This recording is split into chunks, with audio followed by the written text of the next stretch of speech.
everyone, this is Bushra Khan. Welcome to Sama Podcast. Today we are live with our bureau chief, Sama TV, Mr. Naeem Hanif. हम बात करेंगे कुछ political. सबसे पहले तो मैं आपको ये बताती चलूँ कि मियां नवाज शरीफ साहब की ताहयात नाअहली ख़त्म कर दी गई है। जी हाँ, सुप्रीम कोर्ट ने 6-1 के तनासब से ऑर्डर्स जारी किए हैं और ये फ़ैसला वैसे तो जुम्मे के रोज़ महफूज कर दिया गया था, लेकिन और कहा गया था कि इस पर जल्द फ़ैसला जारी किया जाएगा मियां नवाज शरीफ साहब की ताहयात नाअहली की। तो पीर को आज मियां नवाज शरीफ साहब की ताहयात नाअहली ख़त्म कर दी गई है। चीफ जस्टिस काजी फाइज ईसा की सरबराही में 7 रुकनी लार्जर बेंच ने इस केस की समाअत की और 6-1 के तनासब से सुप्रीम कोर्ट ने ऑर्डर्स जारी किए हैं और ताहयात नाअहली को कल अदम करार दे दिया गया है। इसके अलावा मैं एक और बात भी करूँगी पीटीआई से मुतल्लिक कि पीटीआई को शुरू से इख्तलाफात थे कि उन्हें लेवल प्लेइंग फील्ड नहीं मिल रही, लेकिन recently election commission of Pakistan की रिपोर्ट के मुताबिक 76% जो पीटीआई के उम्मीदवार हैं उनकी कागजात नामजदगी मंजूर कर दी गई है। इससे यही सामने आता है कि ऑब्वियसली इनको एक लार्जर पार्ट मिल रहा है और एक अच्छी खासी परसेंटेज है जो जिनकी कागजात नामजदगी मंजूर की गई है। तो अब मुझे नहीं लगता कि पीटीआई को ये शिकायत बनती है कि उन्हें लेवल प्लेइंग फील्ड नहीं मिल रही। इसके अलावा मैं एक और भी बात करना चाहूँगी मिस्टर नईम हनीफ से कि इंसान रोज़ के रोज़ कितनी मेहनत करे या कितना कमाए, महीने की आपकी कितनी आमदनी होनी चाहिए कि आपको चिलगोज़े सस्ते लगे। अस्सलाम वालेकुम। वालेकुम सलाम। कैसे हैं आप? ठीक है, बिल्कुल ठीक। आप कैसी हैं? मैं ठीक ठाक। जैसे कि पता है हम लाइव जा रहे हैं, तो सबसे पहले तो मैं आपसे बात करना चाहूँगी ताहयात नाअहली की, जो कि मियां नवाज शरीफ साहब की ख़त्म हो गई है। इससे किसी और सियासतदान को भी क्या कोई फ़ायदा हासिल हुआ होगा? देखिए, ये जो है आज मुल्क की तारीख का बहुत अहम एक दिन था और इंतखाबात से पहले ये बहुत बड़ा फ़ैसला है।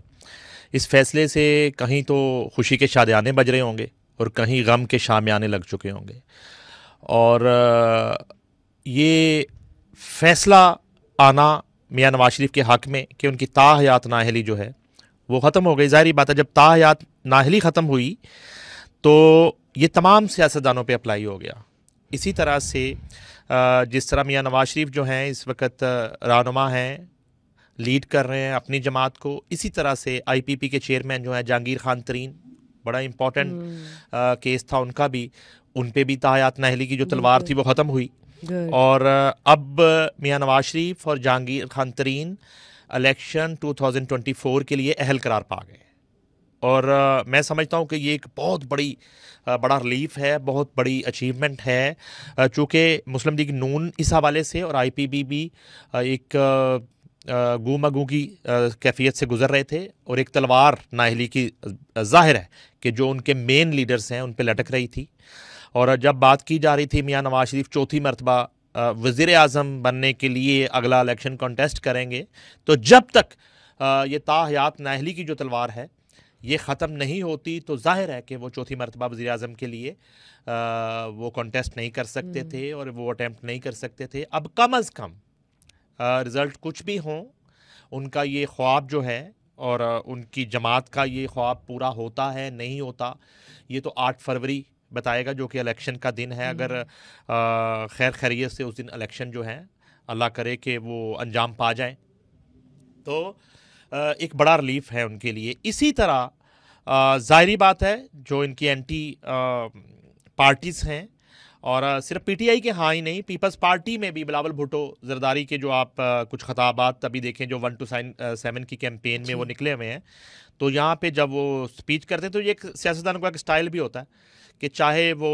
रात को एक खुफिया चाय पे इकट्ठे बैठ के गप्पे भी लगा रहे हों और खाना भी इकट्ठे खा रहे हों, लेकिन इलेक्शन के मौसम में एक दूसरे के ख़िलाफ़ स्पीच करना, एक दूसरे पे इल्ज़ामात लगाना, एक दूसरे की करैक्टर असैसिनेशन करना, एक फ़ैशन है हमारे यहाँ।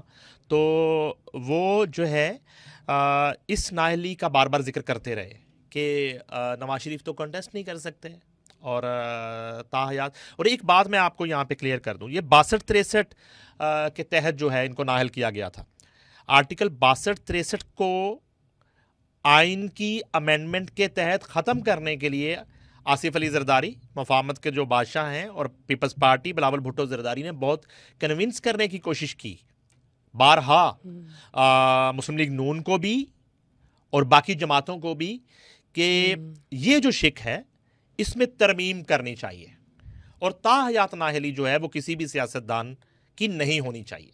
मगर उस वक्त जो है वो मुस्लिम लीग नून जो है और मियां नवाज शरीफ, मियां शहबाज शरीफ, मरियम नवाज किसी सूरत जो है उनकी इस राय को मानने को तैयार नहीं हुए, और फिर वक्त का पहिया घुमा और उसी शिक में वो खुद फंस गए। बिल्कुल सही है। और अकामे में उनको बेटे से तनहा ना लेने के जुर्म में उनको नाअहल कर दिया गया।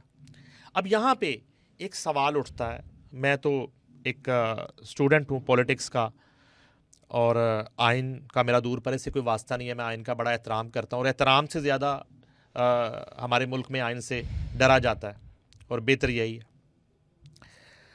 अगर ये फैसला दुरुस्त नहीं था, ताहयात नाअहली नहीं बनती थी, तो वो क्यों हुई,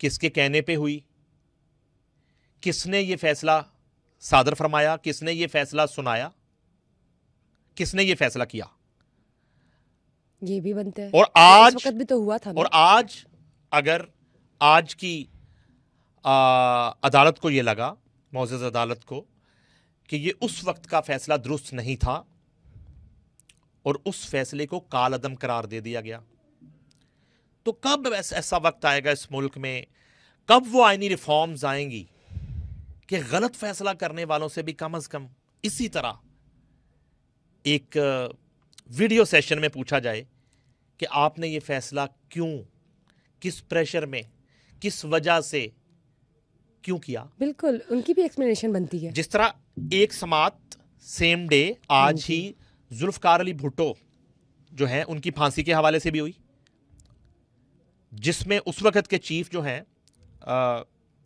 जस्टिस नसीम हसन शाह गालबन, उनसे इफ्तिखार अहमद साहब जो हैं उस वक्त का इंटरव्यू आज कोर्ट में वो दिखाया गया और पूरे मीडिया पे उसको ऑनर किया गया, और यही क्वेश्चन जो है इफ्तिखार साहब उस वक्त के चीफ से कर रहे हैं इंटरव्यू के दौरान, जो गालबन उनकी रिटायरमेंट के बाद लिया गया होगा इंटरव्यू।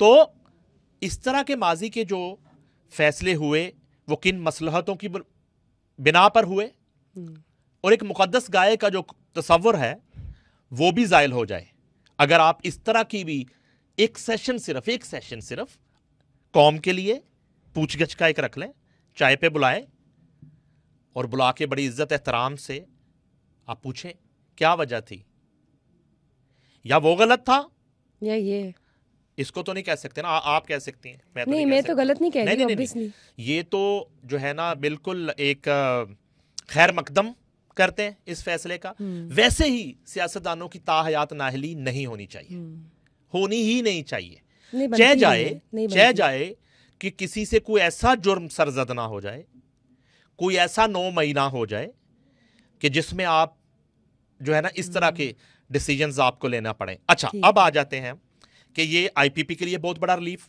हो गया कि उनके जो चेयरमैन हैं, एक अब जब पैनल जाएगा इलेक्शन 2024 में आईपीपी का, तो हेडलेस पैनल नहीं होगा, एक बड़े नाम के साथ जहांगीर खान तरीन के साथ और अब्दुल अलीम खान के साथ जो है वो पैनल जो है आईपीपी का मैदान में उतरेगा, वो फाइट करेगा, रिजल्ट कुछ भी हो।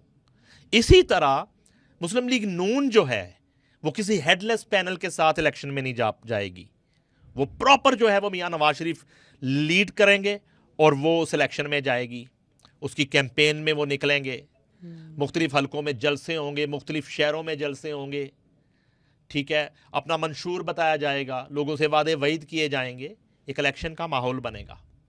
किसी के हाथ पैर बांध के आप जो है ना वो इलेक्शन में नहीं जाएंगे। इसी तरह जो आपने पीटीआई अपने इंट्रो में बात की, देखिए ये जो रोना धोना था लेवल प्लेइंग फील्ड की जो आपने बात की, मैं इसी से जोड़ना चाहता हूं उस चीज को भी, बिल्कुल सही है, इसी से जोड़ना चाहता हूं। देखिए इलेक्शन कमीशन ऑफ पाकिस्तान की रिपोर्ट है, वो ऑन द रिकॉर्ड है, आप उसको दिखा सकते हैं, मेरे ख्याल में अब तक अपलोड हो गई होगी। पाकिस्तान तहरीक इंसाफ के 76% लोगों के कागजात नामजदगी मंजूर कर लिए गए हैं। इससे और बड़ी बात क्या हो सकती है? 76% लोगों के। और आपको मैं एक अजीब बात बता रहा हूं कि उसमें बहुत से 9 मई वाले भी शामिल हैं।